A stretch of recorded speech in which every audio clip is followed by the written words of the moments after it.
Welcome to our channel. இன்றைக்கி வந்து பார்த்திங்கன்னா நம்ம டிஎன்பிசியிலிருந்து 2025க்கான ரெக்ரூட்மெண்ட் ப்ராசஸ் வந்திருக்கு. ஸோ என்ன மாதிரியான போஸ்ட்னால் நீண்ட நாளாகவே நிறையா பேர் எதிர்பார்த்துட்டு இருந்த ப்ரிப்பேர் பண்ணிட்டு இருந்திருப்பீங்க. ஸோ அந்த மாதிரியான போஸ்ட்டு தான் என்னென்னா குரூப் 4 ஜாப் தான் வெளியிட்டிருக்காங்க. இந்த குரூப் 4 கீழே பார்த்திங்கன்னா கிட்டத்தட்ட 25 போஸ்ட் வெளியிட்டிருக்காங்க. ஓவராலாக பார்த்திங்கன்னா 3935 போஸ்ட் ஓவராலாக வேக்கன்சிஸ் வெளியிட்டிருக்காங்க. இதுக்கு பார்த்திங்கன்னா 10th பாஸ்லேருந்து எனி டிகிரி முடித்தவங்க அப்ளை பண்ணலாம். இது லாஸ்ட் டேட் பார்த்திங்கன்னா 24/5/2025 தாங்க இந்த குரூப் 4 எக்ஸாமுக்கு நீங்கள் அப்ளை பண்ணுறதுக்கான கடைசி தேதி. இது தமிழகம் முழுவதும் இருக்க ஆண் பெண் யார் வேணாலும் விண்ணப்பிக்கலாம். ஸோ இதுக்கு எப்படி அப்ளை பண்ணுறது, என்ன மாதிரியான போஸ்டெல்லாம் விட்டுருக்காங்க, ஸோ அதுக்கான சேலரி பேக்கேஜ் என்ன, எக்ஸாம் சென்டர் எங்கே அப்படிங்கிற ஃபுல் டீட்டெயிலுமே உங்களுக்கு நான் தெளிவாகவே சொல்கிறேன். அதுக்கு கண்டிப்பாக இந்த வீடியோ ஸ்கிப் பண்ணாமல் பாருங்கள். இதான் பார்த்திங்கன்னா டிஎன்பிசிலேருந்து வந்திருக்க அஃபிஷியல் நோட்டிஃபிகேஷன்ஸ். எப்போ வந்திருக்குன்னு பாருங்கள், 25/4/2025 இந்த நோட்டிஃபிகேஷன் வெளியிட்டுட்டாங்க. ஸோ இது பார்த்திங்கன்னா கம்பைன்டு சிவில் சர்வீஸ் எக்ஸாமினேஷன் 4, அதாவது குரூப் 4 சர்வீஸ்க்கான நோட்டிஃபிகேஷன் தான் இது. ஸோ இங்கே பார்த்திங்கன்னா இம்பார்ட்டன்ஸான டேட்ஸ் எல்லாம் கொடுத்துருக்காங்க. நோட்டிஃபிகேஷன் 25/4/2025 வெளியிட்டுட்டாங்க. கடைசி டேட் பார்த்திங்கன்னா 24/5/2025 தாங்க கடைசி டேட். ஸோ நைட்டு 12 மணிக்குள்ளே நீங்கள் அப்ளை பண்ணிடணும். ஸோ அப்ளிகேஷன் கரெக்ஷனுக்கு பார்த்திங்கன்னா உங்களுக்கு 29/5/2025 12 மணிலேருந்து, அதாவது மார்னிங் 12 o'clockலேருந்து 31/5/2025 நைட்டு 12 o'clock வரைக்கும் உங்களுக்கு டைம் இருக்குது. ஸோ அதுக்குள்ளே நீங்கள் ஏதாவது அப்ளிகேஷன் கரெக்ஷன்னா நீங்கள் பார்த்துக்கணும். நெக்ஸ்ட் பார்த்திங்கன்னா இதுக்கான எக்ஸாம் டைமே சொல்லிட்டாங்க, டேட் டைமே சொல்லிட்டாங்க.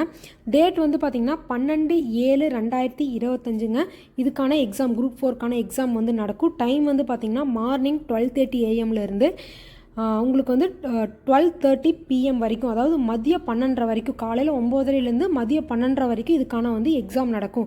காமனாக எல்லாத்துக்குமே அதே டைமில் தான் நடக்கும். ஸோ நீங்கள் எந்த சென்டர் சூஸ் பண்ணுறீங்களோ அந்த சென்டரில் உங்களுக்கு 12/7/2025 அன்றைக்கி இதுக்கான எக்ஸாம் நடக்கும், குரூப் 4 எக்ஸாம் நடக்கும் அப்படிங்கிறதையும் தெளிவாகவே கொடுத்துருக்காங்க. நெக்ஸ்ட் பார்த்திங்கன்னா ஹவு டு அப்ளை. இதுக்கு எப்படி அப்ளை பண்ணுறது அப்படின்னா, ஒன் டைம் ரிஜிஸ்ட்ரேஷன் நீங்கள் பண்ணியிருக்கணும். அதாவது ஆல்ரெடி நீங்கள் ஒன் டைம் ரிஜிஸ்ட்ரேஷன் பண்ணியிருந்தீங்கன்னா நீங்கள் டேரெக்டாக அப்ளை பண்ணிக்கலாம். இல்லைன்னா நீங்கள் அதை அப்ளை பண்ணிவிட்டு தான் நீங்கள் ஆன்லைன் அப்ளிகேஷன் பண்ணுற மாதிரி இருக்கும். ஸோ நெக்ஸ்ட் பார்த்திங்கன்னா ஆல்ரெடி சொன்ன மாதிரி தான் அப்ளிகேஷன் விண்டோ கரெக்ஷனுக்கான டேட் 29/5/2025லேருந்து 31/5/2025 வரைக்கும் டைம் இருக்குது. ஸோ அதுக்குள்ளே நீங்கள் பண்ணிக்கலாம். நெக்ஸ்ட் பார்த்திங்கன்னா போஸ்ட் ஆப்ஷன்ஸ் இருக்குது. அதாவது இந்த நோட்டிஃபிகேஷனில் பார்த்திங்கன்னா உங்களுக்கு forest guard with driving licence, forest watcher and forest watcher triple youth இந்த போஸ்ட்டுமே இன்க்ளூடாக இருக்குது இந்த நோட்டிஃபிகேஷனில். வேணால் நீங்கள் இந்த போஸ்ட்டுமே நீங்கள் சூஸ் பண்ணிக்கலாம் அப்படிங்கிற மாதிரி சொல்லியிருக்காங்க. நெக்ஸ்ட் இங்கே பார்த்திங்கன்னா என்னென்ன போஸ்ட்டு, அதுக்கான வேக்கன்சிஸ் எவ்வளோ அப்படிங்கிறத தெளிவாக கொடுத்துருக்காங்க. நெக்ஸ்ட்டு எந்த லெவலில் உங்களுக்கு பே லெவல் இருக்கும் அப்படிங்கிற டீட்டெயில்ஸுமே தெளிவாகவே இருக்குது. ஸோ ஆல்ரெடி நான் சொன்ன மாதிரி தான், நீங்கள் 10th பாஸ் பண்ணியிருந்தாவே போதும், நீங்கள் இந்த போஸ்ட்டுக்கு அப்ளை பண்ணலாம், எழுதலாம். ஒன்ஸ் நீங்கள் கிளியர் பண்ணிட்டீங்க அப்படின்னா ஸோ அது அந்தந்த உங்களோட கிராஜுவேஷனுக்கு தகுந்த மாதிரி உங்களுக்கு போஸ்ட் இருக்கும். ஸோ அதுவுமே உங்களுக்கு நான் கிளியராக எக்ஸ்பிளைன் பண்ணுறேன். ஃபஸ்ட்டு பார்த்திங்கன்னா என்ன போஸ்ட் அப்படின்னா வில்லேஜ் அட்மினிஸ்ட்ரேட்டிவ் ஆஃபீஸர். இதுக்கு பார்த்திங்கன்னா தமிழ்நாடு மினிஸ்ட்ரியல் சர்வீஸ் இதான் நேம் ஆஃப் ஆர்கனைசேஷன் அண்ட் சர்வீஸில் இருக்குது. டோட்டலாக பார்த்திங்கன்னா 215 வேக்கன்சிஸ் இருக்குது. அதாவது வில்லேஜ் அட்மினிஸ்ட்ரேட்டிவ் ஆஃபீஸருக்கு 215 வேக்கன்சிஸ் இருக்குது. பே லெவல் பார்த்திங்கன்னா level 8 CPSC அப்படின்னு சொல்லியிருக்காங்க. ஸோ அடுத்து பார்த்திங்கன்னா ஜூனியர் அசிஸ்டண்ட். இதுக்கு பார்த்திங்கன்னா இதுக்கு தான் அதிகமானதாகவே இருக்குது. அதாவது பார்த்திங்கன்னா 1621 வேக்கன்சி, கிட்டத்தட்ட 3900 வேக்கன்சியில் 1621 வேக்கன்சி பார்த்திங்கன்னா ஜூனியர் அசிஸ்டண்ட்கே இருக்குன்னு சொல்லியிருக்காங்க.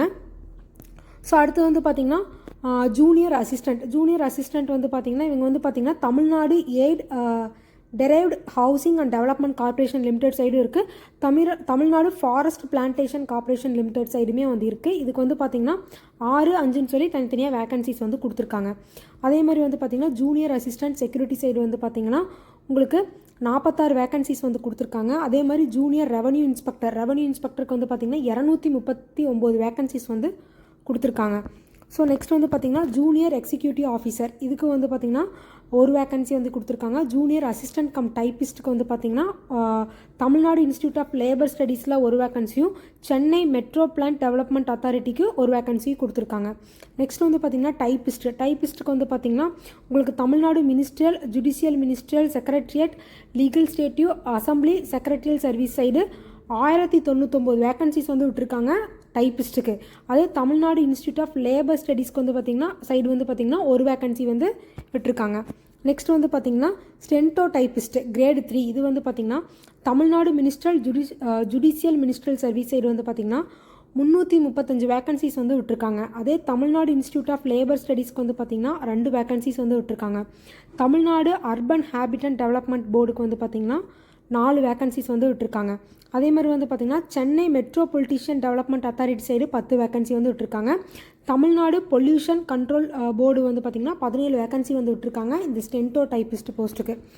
நெக்ஸ்ட் வந்து பார்த்திங்கன்னா பர்சனல் கிளர்க்கு, இது வந்து பார்த்திங்கன்னா தமிழ்நாடு ஸ்டேட் எலெக்ஷன் கமிஷனுக்கு வந்து பார்த்திங்கன்னா 2 வேக்கன்சி வந்து விட்டுருக்காங்க. அசிஸ்டண்ட்டுக்கு வந்து பார்த்திங்கன்னா Tamil Nadu pollution control board 54 vacancy வந்து விட்டுருக்காங்க. அதே மாதிரி ஃபீல்டு அசிஸ்டண்ட்டுக்கு வந்து பார்த்திங்கன்னா Tamil Nadu pollution control board side வந்து பார்த்திங்கன்னா 19 வேக்கன்சிஸ் வந்து விட்டுருக்காங்க. நெக்ஸ்ட் வந்து பார்த்திங்கன்னா நான் சொன்னேன்ல இந்த ஃபாரஸ்ட் கார்டு அங்கே சொல்லியிருப்பா அதுவும் இன்க்ளூட் பண்ணியிருக்காங்கன்னு. ஸோ அந்த ஃபாரஸ்ட் கார்டு வந்து பார்த்திங்கன்னா Tamil Nadu forest subordinate service side வந்து பார்த்திங்கன்னா 62 வேக்கன்சி வந்து இருக்குது. ஃபாரஸ்ட் கார்டு வித் டிரைவிங் லைசன்ஸ்க்கு வந்து பார்த்திங்கன்னா 35 வேக்கன்சி. ஃபாரஸ்ட் வாட்சருக்கு வந்து பார்த்திங்கன்னா 71 வேக்கன்சி. ஃபாரஸ்ட் வாட்சர் ட்ரிபிள் யூத்துக்கு வந்து பார்த்திங்கன்னா 24 வேக்கன்சிஸ் வந்து விட்டுருக்காங்க. அடுத்து வந்து பார்த்திங்கன்னா ஃபாரஸ்ட் கார்டு, இது வந்து Tamil Nadu forest plantation corporation limited side, இதுக்கு வந்து 15 வேக்கன்சி. அதே மாதிரி ஃபாரஸ்ட் வாட்சருக்கு வந்து பார்த்திங்கன்னா 50 வேக்கன்சி வந்து விட்டுருக்காங்க. டோட்டலாக வந்து பார்த்திங்கன்னா 3935 வேக்கன்சிஸ் வந்து ஓவராலாக இந்த குரூப் 4க்கு வந்து வெளியிட்டிருக்காங்க, இந்த 25 போஸ்ட்டும் சேர்த்து. நெக்ஸ்ட் வந்து பார்த்திங்கன்னா இந்த ஜாபுக்கான எலிஜிபிலிட்டி கண்டிஷன்ஸ், அதாவது ஏஜ் லிமிட் வந்து பார்த்திங்கன்னா உங்களுக்கு 1/7 இந்த 2025 அவங்க சொல்கிற ஏஜ் லிமிட்டுக்குள்ளே நீங்கள் வந்து இருக்கணும் அப்படிங்கிறது தான் வந்து உங்களோட அப்பர் ஏஜ் லிமிட் வந்து இந்த 1/7/2025 இருக்கணும் அப்படிங்கிறது வந்து தெளிவாகவே வந்து சொல்லியிருக்காங்க. ஸோ அதில் வந்து பார்த்திங்கன்னா உங்களுக்கு வந்து காஸ்ட் கேட்டகரிஸ் வைஸில் வந்து சொல்லியிருக்காங்க. ஸோ இதில் வந்து பார்த்திங்கன்னா கேண்டிடேட்ஸ் நாட் பிலாங்கிங் டு, அதாவது SC/SC, SC/ASC, ST/SC, MBCSC, DCSC, so இந்த மாதிரியான காஸ்ட் கேட்டகரிஸ் வந்து கொடுத்துருக்காங்க. ஸோ அதை நீங்கள் வந்து செக் பண்ணி பார்த்துக்கலாம். அதில் வந்து பார்த்திங்கன்னா ஃபஸ்ட்டு வந்து வில்லேஜ் அட்மினிஸ்ட்ரேட்டிவ் ஆஃபீஸர், இவங்களுக்கு வந்து பார்த்திங்கன்னா உங்களுக்கு வந்து மினிமம் 21 வயசு வந்து கம்ப்ளீட் ஆகிருக்கணும். அதுலேருந்து வந்து பார்த்திங்கன்னா மேக்ஸிமம் 32 வயசுக்குள்ளே இருக்கிறவங்க வந்து இந்த வில்லேஜ் அட்மினிஸ்ட்ரேட்டிவ் ஆஃபீஸர் போஸ்ட்டுக்கு வந்து அப்ளை பண்ணலான்னு சொல்லியிருக்காங்க. அவங்க தான் வந்து நீங்கள் ஒன்ஸ் வந்து கிளியர் பண்ணாலும் இந்த போஸ்ட்டுக்கு அவங்க தான் வந்து எலிஜிபிளுமே. ஸோ அதே மாதிரி வந்து பார்த்திங்கன்னா ஜூனியர் அசிஸ்டண்ட்டுக்காகட்டும், ஜூனியர் அசிஸ்டண்ட்டில் வந்து நான் செக்ரட்டரி, ஜூனியர் அசிஸ்டண்ட்டில் வந்து செக்யூரிட்டி, நெக்ஸ்ட் வந்து பார்த்திங்கன்னா junior revenue inspector, junior executive, junior assistant cum typist, steno typist, personal clerk, assistant, field assistant. So இவங்களுக்கு எல்லாமே வந்து பார்த்திங்கன்னா ஏஜ் லிமிட் வந்து பார்த்திங்கன்னா 18 வயசு கம்ப்ளீட் ஆகிருக்கணும். அதுலேருந்து 32 வயசுக்குள்ளே இருக்கிறவங்க வந்து அப்ளை பண்ணலாம். ஸோ அதுலேயே வந்து பார்த்திங்கன்னா உங்களுக்கு person with benchmark disability, ex service men, destitute விடோன்னு சொல்லி தனியாகவே வந்து எவ்வளோ அப்பர் ஏஜ் லிமிட் வந்து இருக்கணும்னு சொல்லியிருக்காங்க. ஸோ அதுலேயே வந்து பார்த்திங்கன்னா forest guard with driving licence, forest watcher வந்து tribal youth, forest guard, forest watcher, இவங்களுக்கெல்லாம் வந்து பார்த்திங்கன்னா 21 வயசுலேருந்து 32 வயசுக்குள்ளே இருக்கிறவங்க வந்து அப்ளை பண்ணலான்னு சொல்லியிருக்காங்க. அதே மாதிரி பார்த்திங்கன்னா person with disability, ex service men, so டிஸ்ட்ரிபியூடோ, இவங்களுக்கு எல்லாமே வந்து தனித்தனியாக வந்து அப்பர் ஏஜ் லிமிட் வந்து கொடுத்துருக்காங்க. ஸோ அதுவுமே நீங்கள் வந்து செக் பண்ணி பார்த்துக்கலாம். ஸோ நான் மேலே சொன்ன பார்த்திங்களா, இது எல்லாமே வந்து பார்த்திங்கன்னா கேண்டிடேட்ஸ் நாட் பிலாங்கிங் டு இந்த கேட்டகரிஸில் இருக்கிறவங்களுக்கு. ஸோ நான் அடுத்தது சொல்ல போகிறது வந்து பார்த்திங்கன்னா ஸோ இந்த கேட்டகரிஸில் இருக்கிறவங்களுக்கு, அதாவது பிசி, எம்பிசியில், SC/STயில், ஸோ இந்த கேட்டகரிஸில் இருக்கிறவங்களுக்கு தான் அடுத்தது நான் சொல்கிற ஏஜ் லிமிட்டு. அதில் வந்து பார்த்திங்கன்னா வில்லேஜ் அட்மினிஸ்ட்ரேட்டிவ்க்கு 21 வயசுலேருந்து 42 வயசுக்குள்ளே வந்து அப்ளை பண்ணலான்னு சொல்லியிருக்காங்க. அதே பர்சன் வித் டிசபிலிட்டிக்கு 52 வயசு தான் வந்து upper age limit, ex service மேனுக்கு வந்து 55 வயசு, டிஸ்ட்ரிபியூட் விடோக்கு வந்து 42 வயசு. அதாவது மினிமம் ஏஜ் லிமிட்டுங்கிறது 21, அதுலேருந்து அப்பர் ஏஜ் லிமிட் வந்து டிஃபர் ஆகுது. அடுத்து வந்து பார்த்திங்கன்னா நான் சொன்னேன்ல இந்த ஜூனியர் அசிஸ்டண்ட்டு, நான் security side, security side, junior executive officer, typist, so இவங்களுக்கெல்லாம் வந்து பார்த்திங்கன்னா 18 வயசுலேருந்து நீங்கள் வந்து அப்ளை பண்ணலாம். அதில் வந்து பார்த்திங்கன்னா உங்களுக்கு ஸோ இந்த பிசியில் வந்து பார்த்திங்கன்னா ஓபி சிஎம்மில், பிசிஎம்மில், எம்பிசியில் இதில் இருக்கிறவங்களுக்கு வந்து 34 வயசுக்குள்ளே அப்ளை பண்ணலாம். அதே வந்து எஸ்டி கேண்டிடேட்ஸ்க்கு வந்து பார்த்திங்கன்னா 37 வயசு. அதே மாதிரி ஒவ்வொன்றுக்குமே தனித்தனியாக கொடுத்துருக்காங்க. ஸோ நீங்கள் வந்து செக் பண்ணி பார்த்துக்கலாம். நெக்ஸ்ட் வந்து பார்த்திங்கன்னா இந்த forest guard with driving licence, forest watcher வந்து ட்ரிபிள் யூத்து, ஃபாரஸ்ட் கார்டு, இந்த ஃபாரஸ்ட் வாட்சர் இவங்களுக்கெல்லாம் வந்து பார்த்திங்கன்னா 21 வயசுலேருந்து 37 வயசுக்குள்ளே இருக்கிறவங்க வந்து அப்ளை பண்ணலான்னு சொல்லியிருக்காங்க. ஸோ பர்சன் வித் டிசபிலிட்டி, உங்களுக்கு எக்ஸ் சர்வீஸ் மேன்ஸ்க்கும் விடோஸ்க்குமே வந்து தனித்தனியாக வந்து ஏஜ் லிமிட் வந்து கொடுத்துருக்காங்க. ஸோ அதுவுமே நீங்கள் வந்து செக் பண்ணி பார்த்துக்கலாம். நெக்ஸ்ட் வந்து பார்த்திங்கன்னா எஜுகேஷனல் குவாலிஃபிகேஷன். ஆல்ரெடி நான் சொன்ன மாதிரி தான், இப்போ வந்து நீங்கள் வந்து வில்லேஜ் அட்மினிஸ்ட்ரேட்டிவ் ஆஃபீஸர் போஸ்ட்டுக்கு வந்து நீங்கள் வந்து அப்ளை பண்ணுறீங்க அப்படின்னா, ஸோ அதுக்கு வந்து நீங்கள் வந்து குரூப் 4 எக்ஸாம் வந்து எழுதுறீங்க. எக்ஸாம் வந்து காமனாக தான் வந்து இருக்கும். ஸோ அதுக்கு வந்து யாரெல்லாம் எலிஜிபிள்னா, நீங்கள் வந்து மினிமம் வந்து ஜென்ரல் எஜுகேஷனல் குவாலிஃபிகேஷன் வந்து முடிச்சிருக்கிறவங்க தான் வந்து நீங்கள் கிளியர் பண்ணாலுமே நீங்கள் வந்து வில்லேஜ் அட்மினிஸ்ட்ரேட்டிவ் ஆஃபீஸர் போஸ்ட்டுக்கு நீங்கள் வந்து எலிஜிபிள். அதே மாதிரி வந்து பார்த்திங்கன்னா ஜூனியர் அசிஸ்டண்ட், நான் செக்யூரிட்டி போஸ்ட்டுக்குமே வந்து மினிமம் ஜென்ரல் எஜுகேஷனல் குவாலிஃபிகேஷன் வந்து நீங்கள் வந்து கம்ப்ளீட் பண்ணியிருக்கணும். ஸோ அதே மாதிரி வந்து பார்த்திங்கன்னா இந்த ஜூனியர் அசிஸ்டண்ட் போஸ்ட்டுக்கு வந்து நீங்கள் வந்து போகணுன்னா நீங்கள் எஸ்எஸ்எல்சி முடிச்சிருந்தாவே போதும். ஸோ நீங்கள் 10th பாஸ் பண்ணி இந்த குரூப் 4 எக்ஸாம் எழுதி கிளியர் பண்ணுறீங்க அப்படின்னா நீங்கள் வந்து ஜூனியர் அசிஸ்டண்ட் போஸ்ட்டுக்கு வந்து நீங்கள் வந்து எலிஜிபிள்னு சொல்லியிருக்காங்க. அதே மாதிரி வந்து பார்த்திங்கன்னா இந்த ஜூனியர் அசிஸ்டண்ட் போஸ்ட்டுக்கே நீங்கள் ஃபாரஸ்ட் பிளான்டேஷன் கார்ப்பரேஷன் லிமிடெட் சைடில் நீங்கள் ஒர்க் பண்ணணுன்னா அதுக்குமே வந்து பார்த்திங்கன்னா மினிமம் ஜென்ரல் எஜுகேஷனல் குவாலிஃபிகேஷன் வந்து வேணும் அப்படிங்கிற மாதிரி வந்து சொல்லியிருக்காங்க. ஸோ அந்த மாதிரி வந்து பார்த்திங்கன்னா ஒவ்வொரு போஸ்ட்டுக்குமே வந்து தெளிவாகவே வந்து கொடுத்துருக்காங்க. இந்த ஜூனியர் எக்ஸிக்யூட்டிவ் ஆஃபீஸருக்கு வந்து பார்த்திங்கன்னா நீங்கள் எனி டிகிரி முடித்தவங்க வந்து நீங்கள் வந்து கிளியர் பண்ணியிருக்கீங்க, ஏதாவது டிகிரி முடிச்சிருக்கீங்கன்னா நீங்கள் வந்து உங்களோட மார்க் பேஸஸில் வந்து பார்த்திங்கன்னா உங்களுக்கு வந்து இந்த ஜூனியர் எக்ஸிக்யூட்டிவ் போஸ்ட்டுக்கு வந்து நீங்கள் போகிறக்கான வாய்ப்பு வந்து இருக்குது. ஸோ அந்த மாதிரி வந்து பார்த்திங்கன்னா இந்த 25 போஸ்ட்டுக்குமே வந்து பார்த்திங்கன்னா ஸோ உங்களோட எஜுகேஷனல் குவாலிஃபிகேஷன் வந்து 10th எனி டிகிரி முடித்தவங்க வந்து இந்த குரூப் 4 எக்ஸாம் வந்து அப்ளை பண்ணலாம்.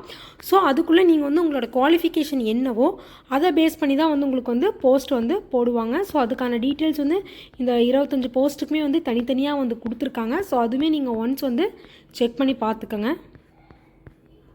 நெக்ஸ்ட் வந்து பார்த்திங்கன்னா சப்போர்ட்டிங் டாக்குமெண்ட்ஸ், என்னென்ன டாக்குமெண்ட்ஸ் எல்லாம் வேணும் அப்படின்னா உங்களோட எஸ்எஸ்எல்சி டாக்குமெண்ட்ஸ் வேணும், ஹையர் செகண்டரி முடிச்சிருந்தீங்கன்னா அதுக்கான டாக்குமெண்ட்ஸ் வேணும், டிப்ளமோ முடிச்சிருக்கீங்க, டிகிரி முடிச்சிருக்கீங்க, இல்லை பிஜி முடிச்சிருக்கீங்க, இல்லை இன்டெகிரேட்டர் பிஜி முடிச்சிருக்கீங்க, இல்லை ப்ரொஃபஷனல் டிகிரி அல்லது வந்து பார்த்திங்கன்னா ப்ரொஃபஷனல் டிப்ளமோ சர்டிஃபிகேட்டு. ஸோ உங்ககிட்ட உங்களுக்கு ரிலேட்டடான என்னென்ன டிகிரி முடிச்சிருக்கீங்க அதுக்கான சர்டிஃபிகேட்ஸ் எல்லாமே வந்து கண்டிப்பாக வந்து வேணும் அப்படிங்கிற மாதிரி வந்து கொடுத்துருக்காங்க. ஸோ அதுவுமே நீங்கள் வந்து செக் பண்ணி பார்த்துக்குங்க. ஸோ நெக்ஸ்ட் வந்து பார்த்திங்கன்னா மெடிக்கல் அண்ட் ஃபிசிக்கல் ஸ்டாண்டர்ட்ஸ். அதாவது இந்த மெடிக்கல் அண்ட் ஃபிசிக்கல் ஸ்டாண்டர்ட்ஸ் வந்து பார்த்திங்கன்னா நம்மளுக்கு வந்து இந்த forest guard with driving licence, forest watcher வந்து ட்ரிபிள் யூத், இந்த போஸ்ட்டுக்கு எல்லாமே வந்து பார்த்திங்கன்னா மெடிக்கல் அண்ட் ஃபிசிக்கல் ஸ்டாண்டர்ட் வந்து நம்மளுக்கு வந்து இருக்கணும் அப்படிங்கிறது வந்து கொடுத்துருக்காங்க. ஸோ அப்படி என்னென்ன இந்த போஸ்ட்டுக்கு வந்து நீங்கள் போகணும்னு நினச்சிங்கன்னா உங்களோட இப்போ வந்து மேல் கேண்டிடேட்ஸ் அப்படின்னா வந்து பார்த்திங்கன்னா ஹைட் வந்து பார்த்திங்கன்னா 163 இருக்கணும், அதாவது அதர் தென் எஸ்டிஎஸ்ன்னு சொல்லியிருக்காங்க. அதே எஸ்டிஎஸ்க்கு வந்து பார்த்திங்கன்னா 152ன்னு சொல்லியிருக்காங்க. ஸோ வந்து பார்த்திங்கன்னா நார்மல் செஸ்ட்டு வந்து பார்த்திங்கன்னா உங்களுக்கு வந்து 79 வந்து இருக்கணும் ஃபுல்லுன்னு சொல்லியிருக்காங்க. எக்ஸ்பென்ஷன் வந்து பார்த்திங்கன்னா 5ன்னு சொல்லியிருக்காங்க. அதே மாதிரி ஃபீமேல் அண்டு தேர்ட் ஜெண்டருக்கு வந்து பார்த்திங்கன்னா 150, எஸ்டிஎஸ்க்கு வந்து பார்த்திங்கன்னா 145. ஸோ நார்மல் வந்து செஸ்ட் மெஷர்மெண்ட் வந்து பார்த்திங்கன்னா ரவுண்ட் ஆஃப் செஸ்ட் மெஷர்மெண்ட் வந்து பார்த்திங்கன்னா 74 இருக்கணும். ஸோ எக்ஸ்பென்ஷன் வந்து பார்த்திங்கன்னா 5 இருக்கணும்னு சொல்லியிருக்காங்க. சரியான மினிமம் ஃபிசிக்கல் ஸ்டாண்டர்ட்ஸ் வந்து வேணும். அதாவது இந்த போஸ்ட்டுக்கு நீங்கள் வந்து அப்ளை பண்ணுறீங்க அப்படின்னா நீங்கள் உங்களுக்கு போகணுன்னு விருப்பம் இருக்குன்னா உங்களுக்கு இந்த மாதிரியான ஃபிசிக்கல் ஸ்டாண்டர்ட்ஸ் வந்து இருக்கணும் அப்படிங்கிறதையும் அவங்க வந்து தெளிவாகவே வந்து கொடுத்துருக்காங்க. ஸோ மித்த போஸ்ட்டுக்கெல்லாம் இது வேணுமா அப்படின்னா இது வந்து நெசசிட்டி கிடையாது மித்த போஸ்ட்டுக்கு. ஸோ அவங்க மேலே மென்ஷன் பண்ணியிருக்கிற போஸ்ட்டுக்கு மட்டும்தான் இது வந்து தேவை. அதே மாதிரி வந்து பார்த்திங்கன்னா உங்களுக்கு ஐயுமே வந்து செக் பண்ணுவாங்க, உங்கள் கண்ணுமே இங்கே வந்து பார்த்திங்கன்னா டிஸ்டன்ஸ் விஷன் வந்து பார்த்திங்கன்னா ரைட் ஐ லெஃப்ட் சைன்னு சொல்லி கொடுத்துருக்காங்க. அதே மாதிரி வந்து பார்த்திங்கன்னா நியர் விஷன் பக்கத்து, அதாவது தூர பார்வை கிட்ட பார்வைன்னு சொல்லுவாங்களே, அதுவுமே உங்களுக்கு வந்து செக் பண்ணுவாங்க. ஸோ அது மட்டும் இல்லை, நீங்கள் வந்து டைப்பிஸ்ட் போஸ்ட்டுக்கெல்லாம் போகணுன்னா கண்டிப்பாக உங்களுக்கு வந்து இந்த ஷார்ட் அண்ட் டைப்பிஸ்ட் இதெல்லாம் வந்து கண்டிப்பாக உங்களுக்கு வந்து தெரிஞ்சிருக்கணும். ஸோ அது மட்டும் இல்லாமல் உங்களுக்கு வந்து கேம்ஸில் வந்து நீங்கள் வந்து சர்டிஃபிகேட்ஸ் எல்லாம் வச்சுருக்கீங்க அப்படின்னா ஸோ அதுக்குமே உங்களுக்கான குவாலிஃபையிங் பர்சன்டேஜ் மார்க்ஸுமே வந்து இருக்குது. ஸோ இங்கே வந்து பார்த்திங்கன்னா தெரியும், இந்த டேபிள் வந்து கிளியராக கொடுத்துருக்காங்க. கேம்ஸ்லேயே உங்களுக்கு வந்து இன்ட்ரெஸ்ட்டு நீங்கள் வந்து சர்டிஃபிகேட் வச்சுருக்கீங்கன்னா ஸோ அது இருந்தால் உங்களுக்கு வந்து எக்ஸ்ட்ரா கிரேடு கிடைச்ச மாதிரி தான். கோல்டுனா எவ்வளோ, சில்வர்னா எவ்வளோ, ப்ரோசோன்னா எவ்வளோ, பார்ட்டிசிபேஷனுக்குமே வந்து 100க்கு இவ்வளோ மார்க்ஸ் வந்து இருக்குது அப்படின்னு சொல்லியிருக்காங்க. ஸோ வந்து பார்த்திங்கன்னா ஸ்கீம் ஆஃப் எக்ஸாமினேஷன் வந்து எப்படி இருக்குன்னு வந்து பார்த்திங்கன்னா முழுக்க வந்து பார்த்திங்கன்னா எஸ்எல்சி லெவல் பேஸ் பண்ணி தான் உங்களுக்கு வந்து கொஷின்ஸ் வந்து இருக்கும். அதாவது வந்து பார்த்திங்கன்னா நீங்கள் வந்து 10th பேஸ் பண்ணி தான், அதாவது 10th to any டிகிரி அப்படிங்கிறங்காட்டி வந்து பார்த்திங்கன்னா எல்லாத்துக்குமே காமனாக 10th லெவலை பேஸ் பண்ணி தான் வந்து பார்த்திங்கன்னா எக்ஸாமினேஷன் வந்து இருக்கும். இதில் ஃபஸ்ட்டு வந்து பார்த்திங்கன்னா தமிழ் எலிஜிபிலிட்டி ஸ்கோரிங் டெஸ்ட் வந்து இருக்கும் அப்படின்னு சொல்லியிருக்காங்க. ஸோ இது வந்து பார்த்திங்கன்னா 100 கொஷின்ஸ் வந்து இருக்கும். மேக்ஸிமம் 150 மார்க்ஸ்க்கு வந்து இருக்குன்னு சொல்லியிருக்காங்க. மினிமம் குவாலிஃபையிங் மார்க்ஸ் வந்து பார்த்திங்கன்னா எல்லா கம்யூனிட்டிஸ்க்குமே 19 சொல்லியிருக்காங்க. டோட்டலாக 3 மணி நேரம் வந்து இந்த எக்ஸாம் வந்து நடக்கும். டோட்டலாகவே 3 மணி நேரம் வந்து நடக்கும். எல்லாமே வந்து பார்த்திங்கன்னா அப்ஜெக்டிவ் டைப்ஸில் தான் வந்து இருக்கும். ஸோ நீங்கள் வந்து OMR ஷீட்டில் தான் வந்து நீங்கள் வந்து எக்ஸாம் வந்து நடத்துகிற மாதிரி வந்து இருக்கும். அதே மாதிரி பார்ட் பி வந்து பார்த்திங்கன்னா ஜென்ரல் ஸ்டடீஸு, இதுவுமே SSL லெவலில் தான் வந்து இருக்கும். இது வந்து 75 கொஷின்ஸ் வந்து இருக்கும். Next aptitude and mental ability வந்து 25 கொஷின்ஸ் வந்து இருக்கும். இதுவுமே வந்து SSLC லெவலில் தான் வந்து இருக்கும். இந்த ரெண்டுமே பார்ட் பி பார்ட் சி ரெண்டுமே சேர்த்து 150 மார்க்ஸ்க்கு வந்து எடுப்பாங்க. ஸோ இது எல்லாமே டோட்டலாக வந்து குவாலிஃபையிங் மார்க்ஸ் வந்து 90 தான். எல்லாமே அப்ஜெக்டிவ் டைப்ஸில் தான் இருக்கும். நீங்கள் எல்லாமே OMR ஷீட்டில் தான் வந்து எக்ஸாம் வந்து எழுத போகிறீங்க. டோட்டலாக 200 கொஷின்ஸு 300 மார்க்ஸ்க்கு வந்து இருக்கும் அப்படின்னு சொல்லியிருக்காங்க. சென்டர்ஸுமே வந்து தெளிவாகவே வந்து கொடுத்துருக்காங்க. ஸோ நீங்கள் எந்த டிஸ்ட்ரிக்கோ அந்த டிஸ்ட்ரிக்டான எக்ஸாம் சென்டர்ஸ் எங்கெங்கே அது வந்து நீங்களே வந்து சூஸ் பண்ணிக்கலாம். ஸோ எங்கெங்கெல்லாம் எக்ஸாம் சென்டர்ஸ் வந்து இருக்கும் அப்படிங்கிறதையுமே தெளிவாக சொல்லியிருக்காங்க. பார்த்திங்கன்னா செங்கல்பட்டு, சென்னை, அயலூர், கோயம்புத்தூர், ஈரோடு, கூடலூர்னு சொல்லி எல்லா டிஸ்ட்ரிக்குக்குமே வந்து தனித்தனியாக வந்து எக்ஸாம் சென்டர்ஸ் வந்து எங்கெங்கே இருக்கும் அதுக்கான கோடுமே வந்து தெளிவாக கொடுத்துருக்காங்க. ஸோ நீங்கள் வந்து எந்த டிஸ்ட்ரிக்கோ அந்த டிஸ்ட்ரிக்கை வந்து நீங்கள் போய் பார்த்துட்டு அங்கே எங்கெங்கே எக்ஸாம் சென்டர்ஸ் இருக்குது, உங்களுக்கு எது வந்து எக்ஸாம் சென்டர்ஸ் வந்து போகிறதுக்கு வந்து ஈஸியாக இருக்கும் அப்படிங்கிறத நீங்கள் வந்து செக் பண்ணி பார்த்துக்கலாம். இந்த நோட்டிஃபிகேஷனில் இருக்க இம்பார்ட்டன்ஸான பாயிண்ட்ஸ் எல்லாமே வந்து நான் ஓரளவுக்கு தெளிவாக வந்து உங்களுக்கு வந்து சொல்லியிருக்கேன். ஸோ கண்டிப்பாக இந்த வீடியோ வந்து உங்களுக்கு ரொம்ப யூஸ்ஃபுல்லாக இருக்கும்னு நினைக்கிறேன். ஸோ இந்த வீடியோ வந்து கண்டிப்பாக வந்து உங்கள் ஃப்ரெண்ட்ஸ் அண்ட் ஃபேமிலிஸ்க்கு வந்து ஷேர் பண்ணி விடுங்க. நிறைய பேர் வந்து கவர்மெண்ட் எக்ஸாம் வந்து ப்ரிப்பேர் பண்ணிட்டு இருப்பாங்க. அவங்களுக்கு எல்லாத்துக்குமே வந்து கண்டிப்பாக வந்து யூஸ்ஃபுல்லாக வந்து இருக்கும். கண்டிப்பாக வந்து நீங்களுமே வந்து இதை வந்து யூஸ் பண்ணிக்கோங்க. ஸோ இதுக்கான லிங்க்கை வந்து நான் வந்து டிஸ்கிரிப்ஷனில் கொடுக்குறேன். அப்ளைக்கான லிங்க்கையுமே வந்து கொடுக்குறேன். நீங்கள் உள்ளே போய் வந்து செக் பண்ணி பார்த்துக்கலாம். கவர்மெண்ட் ஜாப் நியூஸ் எல்லாம் நீங்கள் உடனுக்குடனே தெரிஞ்சுக்கணும்னு நினச்சிங்கன்னா கண்டிப்பாக நம்ம சேனலை வந்து சப்ஸ்கிரைப் பண்ணி வச்சுக்கோங்க. தேங்க்யூ.